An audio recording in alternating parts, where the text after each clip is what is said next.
সুন্দরবনে পৃথক অভিযানে ২০৫ কেজি হরিণের মাংসসহ একজনকে আটক করেছে কয়রা কোস্ট গার্ড পশ্চিম জোন। রবিবার সাতক্ষীরা জেলার শ্যামনগর থানাধীন সুন্দরবন বাজার এলাকা থেকে আটক করা হয়। সোমবার দুপুরে এক প্রেস বিজ্ঞপ্তিতে কোস্টগার্ড পশ্চিম zone lieutenant commander Tarek Ahmed জানান, অভিযান চলাকালীন সুন্দরবন থেকে অবৈধভাবে শিকারকৃত মোট ২০৫ কেজি হরিণের মাংস, ২টি মাথা, 2টি চামড়া ও 8টি পা সহ একজনকে আটক করে বাংলাদেশ কোস্টগার্ড পশ্চিম জোন। আটককৃত হরিণ শিকারী মোহাম্মদ বাবু আলম সাতক্ষীরা জেলার শ্যামনগর থানার বাসিন্দা।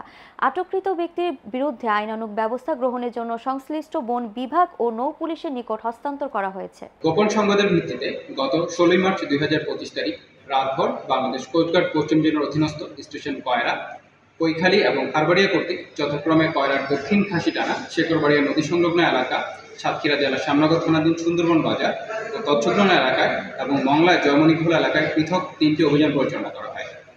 অভিযান সময়ে সুন্দরবন থেকে অবৈধভাবে শিকারকৃত মোট ২০৫ কেজি হরিণের মাংস, 2টি মাথা, 2টি চামড়া ও 8টি পা সহ একজনকে আটক করা হয়। আটককৃত হরিণ শিকারী মোহাম্মদ বাবুল আলম সাতক্ষীরা জেলার শ্যামনগর থানার বাসিন্দা।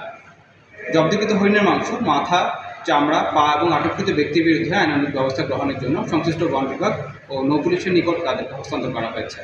বাংলাদেশ কোস্টগার্ড সুন্দরবনের জীববৈচিত্র্য রক্ষা ও অবৈধ বন্যপ্রাণী পাচার প্রতিরোধে ভবিষ্যতে এ ধরনের অভিযান অব্যাহত রাখবে।